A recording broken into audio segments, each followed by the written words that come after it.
امام مالک نے بیان کیا، انہوں نے ابو بکر بن عمر بن عبد الرحمن بن عبداللہ بن عمر بن خطاب سے بیان کیا، اور ان کو سعید بن یسار نے بتلایا کہ میں عبداللہ بن عمر رضی اللہ عنہ کے ساتھ مکے کے راستے میں تھا۔ سعید نے کہا کہ جب راستے میں مجھے طلوع فجر کا خطرہ ہوا تو سواری سے اتر کر میں نے وتر پڑھ لیا، اور پھر عبداللہ بن عمر رضی اللہ عنہ سے جا ملا۔ آپ نے پوچھا کہ کہاں رک گئے تھے؟ میں نے کہا میں اب صبح کا وقت ہونے ہی والا تھا، اس لیے میں سواری سے اتر کر وتر پڑھنے لگا۔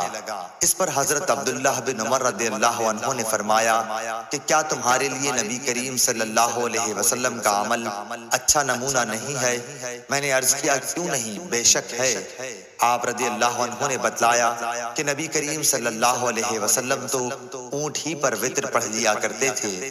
صحیح بخاری حدیث نمبر 999۔